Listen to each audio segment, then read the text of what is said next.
Good morning, students. Here is your next genres of literature. Genres means categories of literature. We come to essay. Dr. Johnson defined it as a loose sally of the mind. Doctor Johnson ਨੇ ਕੀ ਕਿਹਾ ਸੀਗਾ ਵੀ ਆਪਾਂ ਨੂੰ define ਕਰਦੇ ਹਾਂ ਵੀ ਆਪਣੀ ਇੱਕ ਆਪਾਂ ਐਸੇ ਦੀ ਗੱਲ ਕਰਾਂਗੇ। ਐਸੇ ਮੀਨਸ ਆਪਾਂ ਰਿਐਲਿਟੀ ਬਾਰੇ ਹੀ ਗੱਲ ਕਰਾਂਗੇ। An irregular indigested piece not a regular and orderly performance. ਕਹਿੰਦੀ ਵੀ ਜਿਹੜੀ ਇਹ ਵਾਲੀ ਪਰਫੋਰਮੈਂਸ ਹੁੰਦੀ ਹੈ ਇਹ ਮਤਲਬ ਨਾ ਤਾਂ ਰੈਗੂਲਰ ਹੁੰਦੀ ਹੈ ਨਾ ਹੀ ਕੋਈ ਆਰਡਰਲੀ ਪਰਫੋਰਮੈਂਸ ਹੁੰਦੀ ਹੈ। ਡਾਕਟਰ ਜੌਨਸਨ ਦੇ ਜਿਹੜੇ ਮਤਲਬ ਐਸੇ ਸੀਗੇ ਇਸ ਲਈ ਇਸ ਰਾਈਟਰ ਦਾ ਆਪਾਂ ਨਾਮ ਪਹਿਲਾਂ ਚੂਜ਼ ਕੀਤਾ ਬਿਕੋਜ਼ ਇਹਦੇ ਡਾਕਟਰ ਜੌਨਸਨ ਦੇ ਐਸੇ ਹੀ ਕਾਫੀ ਪਪੂਲਰ ਨੇਗੇ। ਉਹਦੇ ਵਿੱਚ ਕੀ ਹੈ ਵੀ ਐਸੇ ਦੇ ਵਿੱਚ ਆਪਾਂ ਇੱਕ ਪਰਟੀਕੂਲਰ ਗੱਲ ਕਰਾਂਗੇ, ਠੀਕ ਹੈ, ਮਤਲਬ ਇੱਕ ਰੀਅਲ ਗੱਲ ਕਰਾਂਗੇ, ਆਪਾਂ ਕਿਸੇ ਰੀਅਲ ਟੌਪਿਕ 'ਤੇ ਡਿਸਕਸ ਕਰਾਂਗੇ।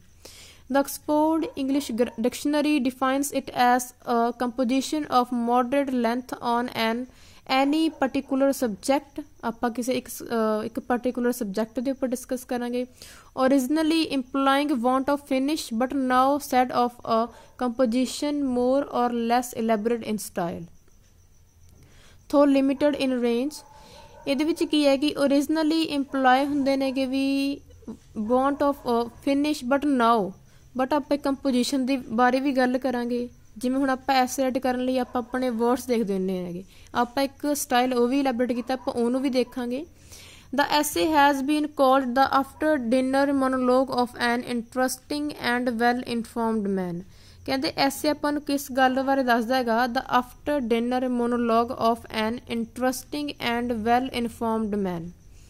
ਵੀ ਆਪਾਂ ਕੁਛ ਡਿਨਰ ਤੋਂ ਬਾਅਦ ਵੀ ਆਪਾਂ ਕਿਸੇ ਟੌਪਿਕ 'ਤੇ ਗੱਲ ਕਰ ਰਹੇ ਹਾਂ। The after dinner monologue of an interesting and well informed man. Monologue ਹੁੰਦਾ ਜਿੱਥੇ ਸਿਰਫ ਇਕੱਲਾ ਇੱਕ ਹੀ ਪਰਸਨ ਗੱਲ ਕਰਦਾ ਹੈ ਕਿਸੇ ਇੰਟਰਸਟਿੰਗ ਟੌਪਿਕ 'ਤੇ ਐਂਡ ਵੈਲ ਇਨਫੋਰਮਡ ਹੈਗਾ ਉਹ। ਪੌਪਸ ਐਸੇ ਔਨ ਕ੍ਰਿਟਿਸਿਜ਼ਮ, ਮਤਲਬ ਹੁਣ ਪੌਪ ਦਾ ਐਸੇ ਹੈ, ਠੀਕ ਹੈ। ਅਲੈਗਜ਼ੈਂਡਰ ਪੌਪ ਕੀ ਹੈ? ਇੱਕ ਪਪੂਲਰ ਰਾਈਟਰ ਹੈਗਾ ਗਾ ਨਿਊ ਕਲਾਸੀਕਲ ਏਜ ਦਾ। ਪੌਪਸ ਐਸੇ on criticism essay on men are certainly not works of prose art। ਹੁਣ ਇਹਦੇ ਵਿੱਚ prose art use ਨਹੀਂ ਕੀਤਾ ਗਿਆ ਹੈਗਾ। apparently as Hugh Walker remarks there is no subject, ਇੱਥੇ ਕੋਈ subject ਨਹੀਂ ਹੈਗਾ। from the stars to the dust heap and from the amobia to man which may not be dealt with in an essay। ਇਹਦੇ ਵਿੱਚ ਕੀ ਕੋਈ subject ਨਹੀਂ ਹੈਗਾ ਕਿਸੇ ਦੀ, ਮਤਲਬ ਆਪਾਂ ਨੇ ਐਵੇਂ ਸਟਾਰਟ ਟੂ ਦ ਡਸਟ ਆਪਾਂ ਹੀਪ ਬਾਰੇ ਗੱਲ ਨਹੀਂ, ਮਤਲਬ ਸਿਰਫ ਇਹ ਇੱਕ ਪਰਟੀਕੂਲਰ ਥਿੰਗ। ਜਿਵੇਂ ਹੁਣ ਤੁਸੀਂ ਮੰਨ ਲਓ ਵੀ ਅਲੈਗਜ਼ੈਂਡਰ ਪੌਪ ਦਾ ਜਿਹੜਾ ਐਸੇ ਹੈਗਾ ਕ੍ਰਿਟਿਸਿਜ਼ਮ 'ਤੇ ਹੈ, ਐਸੇ ਔਨ ਮੈਨ 'ਤੇ ਹੈ, ਠੀਕ ਹੈ। ਸੋ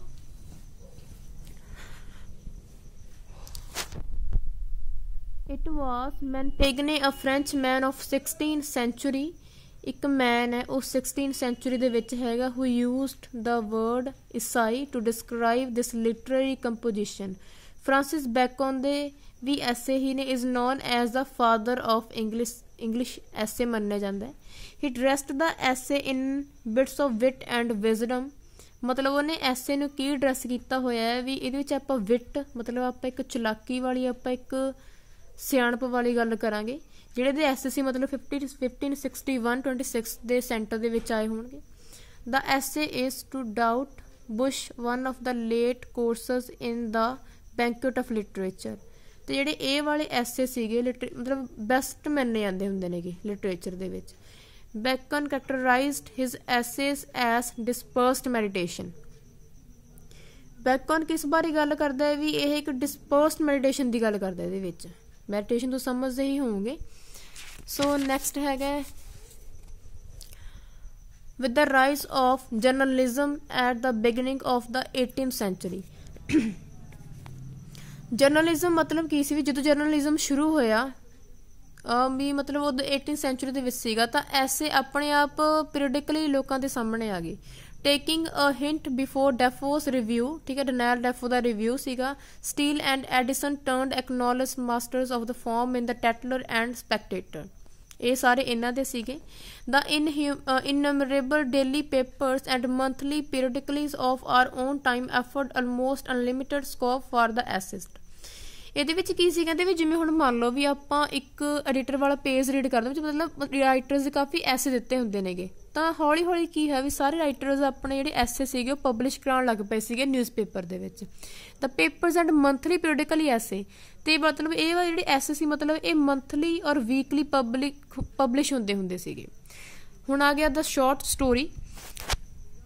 The short story is a comparatively recent development in English literature as early as Chaucer। ठीक है, Chaucer की है मतलब भी ਆਪਾਂ ਇਹਨੂੰ ਸ਼ਾਰਟ ਸਟੋਰੀ ਦਾ ਆਪਾਂ ਇਹਨੂੰ ਸਟੋਰੀਜ਼ ਦਾ ਫਸਟ ਮਤਲਬ ਰਾਈਟਰ ਮੰਨਦੇ ਹਾਂ, ਮਤਲਬ ਇੱਕ ਪਪੂਲਰ ਰਾਈਟਰ ਹੈ Chaucer। There was short stories in verse। In a short story the plot alone is not enough, a certain unique or single effect is wrought out, R. Stevenson remarked। There are three ways, okay, तीन तरीके होंगे ना, the three ways only of writing a story। Three ways ने to write a story। You may take a plot, infit characters to it, and you may take a character and choose incidents and situations to develop it। ਹੁਣ ਕੀ ਹੈ, ਚਾਹੇ ਤੁਸੀਂ ਇਕੱਲਾ ਇੱਕ character ਲੈ ਲਓ ਤਾਂ ਵੀ ਤੁਸੀਂ ਆਪਣੀ ਸ਼ਾਰਟ ਸਟੋਰੀ ਰਾਈਟ ਕਰਦਾ, ਤੁਸੀਂ ਮਤਲਬ ਬਹੁਤ ਸਾਰੇ ਕਰੈਕਟਰ ਲੈ ਲਓ ਤਾਂ ਵੀ ਤੁਸੀਂ ਆਪਣੀ ਸਟੋਰੀ ਰਾਈਟ ਕਰ ਸਕਦੇ ਹੋ। And you may take a certain atmosphere and get actions and persons to realise it. ਇਹਦੇ ਵਿੱਚ ਕੀ ਹੈਗਾ, ਤੁਸੀਂ ਇੱਕ ਵਧੀਆ ਐਟਮੋਸਫੀਅਰ ਚੂਜ਼ ਕਰੋਗੇ, ਤੁਸੀਂ ਐਕਸ਼ਨਸ ਡਿਲੇ ਕਰੋਗੇ, ਤੁਸੀਂ ਐਕਸ਼ਨਸ ਕ੍ਰੀਏਟ ਕਰੋਗੇ, ਗੈਟ ਕਰੋਗੇ, and persons to release it. In each case the writer must have an impression or idea to communicate.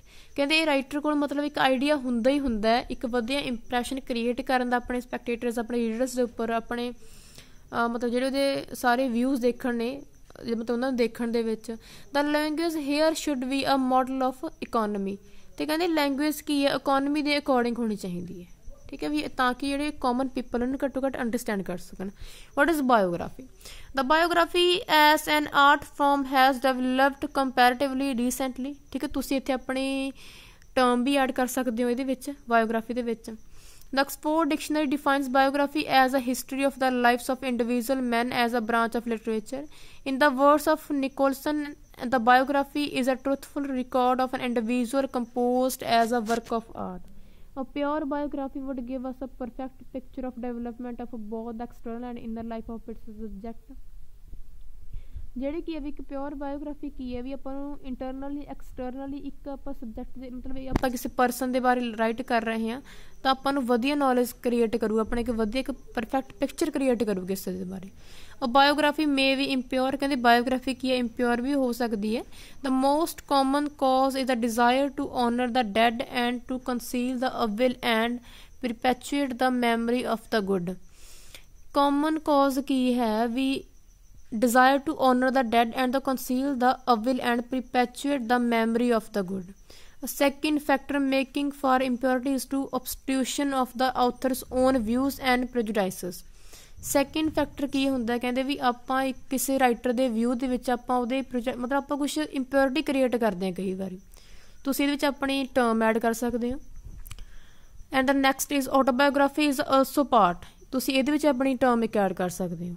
Here is the author writes his own story, his own life and his own achievements। The autobiography may be objective and may be self-revelations। Objective, subjective दोनों हो सकती है। Self-revelations are sometimes exhibitional। मतलब ਕੀ ਹੁੰਦਾ ਵੀ ਕਈ ਵਾਰੀ ਕਹਿੰਦੇ writer ਆਪਣੇ ਆਪ ਨੂੰ ਜ਼ਿਆਦਾ ਹੀ ਐਗਜ਼ਿਬਿਟ ਕਰਦੇ ਨੇ ਆਪਣੇ ਰੀਡਰਸ ਦੇ ਅੱਗੇ। The author should aim at giving us the undoctored truth he need be objective. ਕਹਿੰਦੇ ਕਈ ਵਾਰੀ ਕੀ ਹੁੰਦਾ ਹੈਗਾ, ਆਥਰ ਦੀ ਏਮ ਹੁੰਦੀ ਹੈ ਆਪਣੇ ਆਪ ਨੂੰ ਜਿਹੜਾ ਕੁਛ ਹੈਗਾ ਉਹਦੇ ਵਿੱਚ ਜਾ ਕੇ ਪ੍ਰੈਜੈਂਟ ਕਰਨ ਦੀ, ਤਾਂ ਮਤਲਬ ਉਹ ਕੀ ਹੈ ਕਹਿੰਦੇ ਵੀ ਤਾਂ ਉਹਨੂੰ ਓਬਜੈਕਟਿਵ ਦੀ ਲੋੜ ਹੁੰਦੀ ਹੈ ਇਹਦੇ ਵਿੱਚ। The one act play. So one act play plays an important role in literature. The one act play deals with a single episode or situation. Brevity, ਠੀਕ ਹੈ, ਬ੍ਰੀਵਿਟੀ ਹੁੰਦਾ ਮਤਲਬ ਬਹੁਤ ਸੰਖੇਪ ਵਿੱਚ ਕਿਸੇ ਨੂੰ ਆਪਾਂ ਰਾਈਟ ਕਰਨਾ। ਠੀਕ ਹੈ, ਆਪਾਂ ਨੇ ਇੱਕ ਸੈਂਟਰਲਾਈਟ ਐਡ ਕੀਤਾ ਮਤਲਬ ਵੀ ਰਾਈਟ ਸੈਂਟਰਲਾਈਟ ਇਨ ਬ੍ਰੀਵਿਟੀ ਵੇ, ਮਤਲਬ ਸੰਖੇਪ ਦੇ ਵਿੱਚ। Brevity is a sense of the short story ਹੈ। The plot has to be brief and simple. The characterization has to be evident. Characterization ਕੀ ਹੈ, ਐਵੀਡੈਂਟ ਕ੍ਰੀਏਟ ਕਰੂਗਾ। The dialogue has to be brief and catchy whereas the full length play can recover from the clumsy ਐਕਸਪੋਜੀਸ਼ਨ।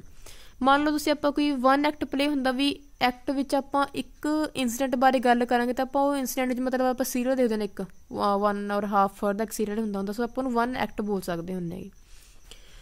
ਕਲਮਜ਼ੀ ਐਕਸਪੋਜੀਸ਼ਨ ਹੈ, ਰੀਡੰਡੈਂਟ ਡਾਇਲੋਗਸ ਨੇ, partial uncertainty of aim ਹੈ। The short play cannot do so on account of its brevity। Next ਹੈਗਾ thus we have a words eye view of the characteristics of the various genres of literature. ਆਪਾਂ ਹੁਣ ਮਤਲਬ ਕਹਿੰਦੇ ਬਹੁਤ ਸਾਰੀਆਂ categories of ਹੁਣ ਦੇਖ ਚੁੱਕੇ ਹਾਂ, ਆਪਣੀ ਵਰਡਸ ਦੀ ਆਈ ਇੱਕ। The genres of literature which have been dealt with here are poetry ਹੈ, drama, novel, essay, short story, biography, autobiography and one act play. ਠੀਕ ਹੈ, ਇਹ ਤੁਹਾਡੀਆਂ ਸਾਰੀਆਂ ਕੈਟਾਗਰੀਜ਼ ਹੋ ਗਈਆਂ ਲਿਟਰੇਚਰ ਦੀਆਂ। ਤੁਸੀਂ ਇਹਦੇ ਵਿੱਚ ਆਪਣੇ ਵੱਲੋਂ ਵੀ ਐਡ ਕਰ ਸਕਦੇ ਹੋ। ਤੁਸੀਂ ਲਿਟਰੇਚਰ ਦੀ ਇੱਕ ਕੋਈ ਵੀ ਆਪਣੀ ਡੈਫੀਨੇਸ਼ਨ ਆਪਣੀ ਖੁਦ ਲਈ ਰੈਡੀ ਕਰ ਲਓ ਤਾਂ ਕਿ ਤੁਹਾਨੂੰ ਯਾਦ ਰਹੇ ਹੋ, ਤੁਹਾਡੇ ਓਨ ਵਰਡਸ ਦੇ ਵਿੱਚ ਤੁਸੀਂ ਉਹ ਰਾਈਟ ਕਰੋਗੇ। ਠੀਕ ਹੈ, ਦੈਨ ਤੁਸੀਂ ਆਪਣੇ ਆਹ ਸਾਰੀ ਕੈਟਾਗਰੀਜ਼ ਦੇ ਵਿੱਚ ਤੁਸੀਂ ਆਪਣੀਆਂ ਟਰਮਸ ਐਡ ਕਰ ਸਕਦੇ ਹੋ। And this is very easy question. So thanks, have a nice day.